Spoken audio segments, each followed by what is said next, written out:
नतीजा यह है कि यहाँ पे आम आदमी की कमर तोड़ती है। भूल जाते हैं कि 23 करोड़ लोगों ने सुबह को खाना खाना है, 23 करोड़ लोगों ने अपने घरों के बिल देने हैं, 23 करोड़ लोगों ने अपने बीमारों को दवाई देनी है। 23 करोड़ की इज्तिमाई कबर बनाकर हम बैठे हुए हैं। चाइना के पैसे नहीं होते, आए बेशक वादा ले जाए, M1 हम गिरवी रख देंगे, वो ले जाए। पाकिस्तान इस वक्त इंतहाई मुश्किलात का शिकार हो चुका है।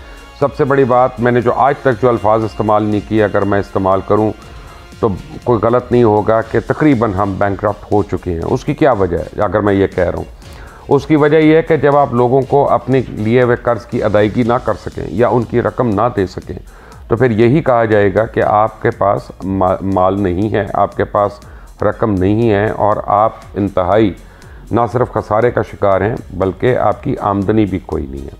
अभी सब कुछ हो रहा है और हकीकत यह है, इस मुल्क के साथ एक घिनौना मजाक हो रहा है। कोई हमारा लीडर है वो इलेक्शन कर रहा है, कोई हमारा लीडर है वो तुर्की कर रहा है, कोई हमारा लीडर है वो महंगाई कर रहा है, लेकिन कोई असल जड़ पे नहीं आ रहा कि पाकिस्तान का मसला क्या। क्यों पाकिस्तान को IMF $1 बिलियन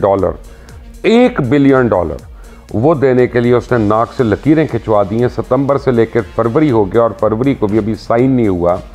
वो क्या ऐसी वजह है कि जिसकी वजह से IMF जो है इतना लेतोलाल कर रहा है? पाकिस्तान को कमिटमेंट्स की, जिनीवा कन्वेंशन के अंदर कमिटमेंट्स की, सऊदी अरेबिया ने की, कतर ने की, UAE ने की और ममालिक ने की। $10 बिलियन की हमें कमिटमेंट हुई, $1 उनमें से अभी तक नहीं आया। $1 उनमें से क्यों नहीं आया? और सब ने उसके पर क्या शराइत लगाई हैं और सब क्या कहते हैं कि ये हम फाइनेंसिंग के लिए दे रहे हैं, हम एड के लिए नहीं दे रहे। यानी फाइनेंसिंग का क्या मतलब है कि आप अपने मुल्क में कोई प्रोजेक्ट शुरू करते हैं, आप 100 रुपए का एक काम शुरू करते हैं, वो कहते हैं अच्छा 20 रुपए आप लगाएं, 80 रुपए हम लगाएंगे। तो हमारे पास तो 20 रुपए नहीं है, क्योंकि आज स्टेट बैंक ने पाकिस्तान के जितने ट्रैवल एजेंट्स हैं उनको पैसे देने से माजरत कर लिया। उनको कह दिया हमारे पास आपको टिकट्स के पैसे देने के लिए नहीं है। वर्जिन अटलांटिक ने आज से पाकिस्तान में हर ऑपरेशन अपना बंद कर दिया। फॉरेन एयरलाइंस जो हैं उनकी मुताबिक GSAs जो हैं पाकिस्तान में उन्होंने काम करना इस वक्त बंद कर दिया। हमारे देरीना दोस्त, हमारे सबसे अच्छे दोस्त, हमारे यानी ऑल वेदर फ्रेंड चाइना जो है, चाइना की सरकारी कंपनीज ने पाकिस्तान को माल देने से इनकार कर दिया। वो कहते हैं कंटेनर्स की आप एडवांस पेमेंट करेंगे तो आपको माल मिलेगा, वरना हम आपको माल नहीं दे रहे। अब ये हालात हैं।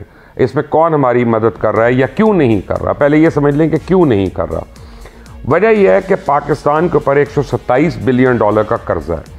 अब ये $127 बिलियन का जो कर्जा है, इसमें तकरीबन अगर मैं एक मोहतात अंदाजे के मुताबिक आपको बताऊं तो 45% सिर्फ चाइना का कर्जा है। 45% कर्जा जो हमने देना है वो सिर्फ चाइना का है। आपने अखबारों में पढ़ा होगा, आपने टेलीविजन चैनल्स पे सुना होगा, माहिरीन मईशत जो हैं वो आपको बताते हैं कि अगले महीने हमें 7 या 8 बिलियन डॉलर की पेमेंट करनी है। ना वो पेमेंट हमने अमेरिका को करनी है, ना वो पेमेंट हमने UK को करनी है, ना हमने वो यूरोपियन यूनियन को करनी है, ना हमने वो पेरिस क्लब को करनी है, ना हमने वर्ल्ड बैंक को करनी है, ना हमने IMF को करनी है। ना वो पेमेंट जापान को वापस जा रही है, ना जर्मनी को वापस जा रही है, ना UAE को, ना सऊदीया को, ना कतर को। वो सारी की सारी पेमेंट सिर्फ और सिर्फ एक मुल्क की है, उसका नाम है चाइना। और चाइना जो है वो आपको उसमें छूट देने को तैयार नहीं है किसी भी तरह से, क्योंकि चाइना चाहे वो पिछली दौरे हुकूमत की वजह से हो या इस दौरे हुकूमत की वजह से हो, वो आपसे नाराज़ बैठा है। उसकी अपनी वजूहात हैं, वो उसके लिए अलग तफसील से प्रोग्राम करना पड़ेगा। लेकिन सबसे पहले मैं आपको ये बता दूं कि अगर लोग आपको क्या कहते हैं, IMF क्या कहता है, वर्ल्ड बैंक क्या कहता है, यानी IMF का, वर्ल्ड बैंक का, हर मालियाती इदारे का आपसे सिर्फ एक सवाल है कि हम तुम्हें यहाँ पे पैसे देते हैं तो क्या तुम वो चाइना की किस्तें उतारने में पैसे दोगे? हम उसके लिए नहीं देंगे। हम पाकिस्तान को सस्टेन करने के लिए रकम दे सकते हैं, हम पाकिस्तान में इस्तेहकाम लाने के लिए पैसे लगा सकते हैं, हम चाइना का डेट वापस करने के लिए पैसा नहीं देंगे तुम्हें। और होता क्या है, there is no way any lender will give you good money to pay your bad money. ये एक बेसिक असूल है मईशत का, ये एक बेसिक असूल है फाइनेंस का, ये बेसिक असूल है इकोनॉमिक्स का। चाइना ने उसके बदले आपसे बहुत कुछ लिखवाया हुआ। और सबसे बड़ी बात यह है कि मुझे इस वक्त कोई हैरानी नहीं होगी, मुझे अभी इसके बारे में इतला नहीं है, क्योंकि इतला तो हमारे मुल्क में देते ही नहीं, हमें तो देते ही नहीं। मुझे तो आज तक ये नहीं पता। मैं ये समझता हूँ कि पाकिस्तान में अगर कोई वेल इन्फॉर्म्ड लोग हैं 200-250 के करीब, तो शायद उनमें मेरा शुमार होता हो, शायद उनमें कामरान खान का शुमार आता हो, काशिफ अब्बासी का होता हो, इमरान रियाज का होता हो, किसी का भी इन सारे एंकर्स का होता हो, लेकिन मैं गारंटी से कहता हूँ कि इनको भी नहीं पता कि हमारा सी पैक है क्या, हमारा सी पैक किन वजूहात पे हम कर रहे हैं, किस पे नहीं कर रहे। जो 16 इकोनॉमिक जोन्स हैं वो किन शराइत पे बन रहे थे, किन शराइत पे रुके हुए हैं, गवादर जो है उसकी क्या डेवलपमेंट है, क्या उसकी प्रोग्रेस है और उसकी शराइत क्या है, उसका पे आउट क्या है, पे इन क्या है, कुछ नहीं हमें पता। हमें ये नहीं पता कि क्या वहाँ पे सी फूड प्रोसेसिंग इंडस्ट्री हम खोल रहे हैं कि नहीं खोल रहे, वो सिर्फ चाइना के ज़रिए तमाम खुल रही है कि हम खुद से खोल रहे हैं। There is nothing we know about CPEC. लेकिन ये कहानी कल नहीं शुरू हुई, सी पैक तो कल की बात है, लेकिन ये कल नहीं शुरू हुआ। ये कहानी शुरू होती है साल पहले, जब पाकिस्तान ने और चाइना ने फ्री ट्रेड एग्रीमेंट साइन किया। पाकिस्तान ने जो फ्री ट्रेड एग्रीमेंट साइन किया अपना चाइना के साथ, तो उसमें उन्होंने 1100 या 1200 चीज़ों की वो लिस्ट दे दी हमें कि जी पाकिस्तान ये चीज़ें चाइना भिजवा दे और चाइना जो है बाकी सारी चीज़ें पाकिस्तान भिजवा दे। तो जो उसमें लिस्ट में 800 के करीब ऐसी चीज़ें जो हमारे यहाँ बनती ही नहीं, हमारे यहाँ तैयार ही नहीं होती। लेकिन जो चीज़ें हमारे यहाँ बनती थी वो हमारी लोकल इंडस्ट्री जो है, इंडिजिनस इंडस्ट्री जो है, वो ठप हो गई, वो बैंकरप्ट हो गई। कैसे?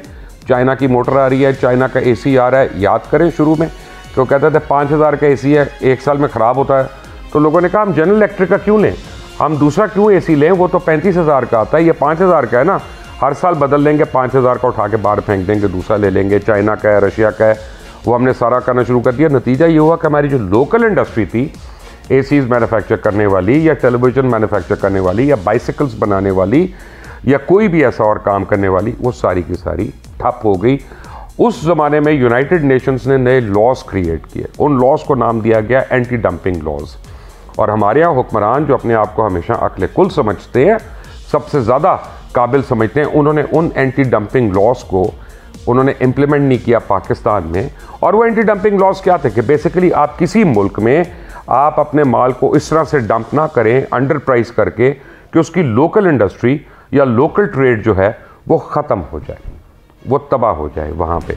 और इसीलिए यही फ़र्क था जब हमारा फ्री ट्रेड हुआ उसके बाद आज तक इंडिया और पाकिस्तान में, कि इंडिया ने क्या किया, उन्होंने KFC तक के साथ जब मुआहदा किया तो मुआहदा सिर्फ ये किया कि KFC डिफरेंट ब्रांचेस जो खोलेगा हिंदुस्तान के अंदर, उसमें जितनी मुर्गियां हैं वो हिंदुस्तानी मुर्गियां होंगी, बाहर से नहीं लाई जाएंगी, इंपोर्ट नहीं होगी मुर्गी वहाँ पे।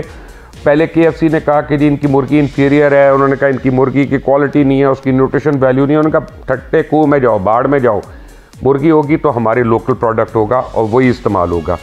इसी तरह उन्होंने ऑटोमोबाइल इंडस्ट्री में किया। हमारी पिछले 35 साल से क्या हो रहा है कि इंडस मोटर हो, होंडा हो, पाक सुजुकी हो, ये जितनी कंपनीज़ हैं इनके साथ हमारे एग्रीमेंट जो थे वो ये थे कि ये ना 10 साल के बाद, 12 साल के बाद ये पूरी यानी 80% गाड़ी इंडिजिनसली पाकिस्तान में बनेगी।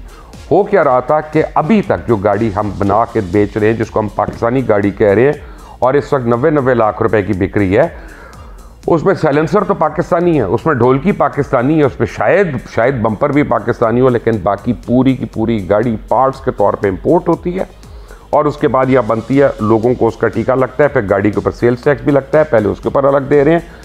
नतीजा यह है कि यहाँ पे आम आदमी की कमर तोड़ दी है।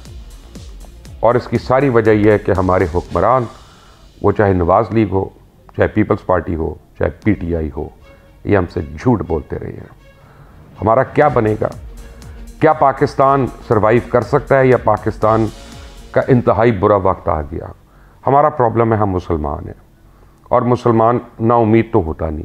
लेकिन हमारा एक और प्रॉब्लम है कि हम माजी में जिंदा हैं, पास्ट में जिंदा हैं। उर्दगाल गाजी ने ये कर दिया, फलां ने ये कर दिया, उसने ये कर दिया, या मुस्तकबिल के हम ख्वाब देखते हैं।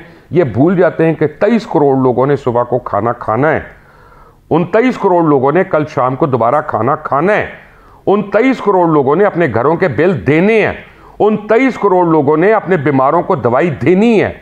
क्या हम कर रहे हैं उसका बंदोबस्त? कि 23 करोड़ की इज्तिमाई कबर बनाकर हम बैठे हुए हैं कि अगर चाइना के पैसे नहीं होते, आए बेशक गवादर ले जाए, बेशक कुछ और ले जाए, बेशक M1 हम गिरवी रख देंगे वो ले जाए। यह हमारे पास कोई वाकई प्लान है?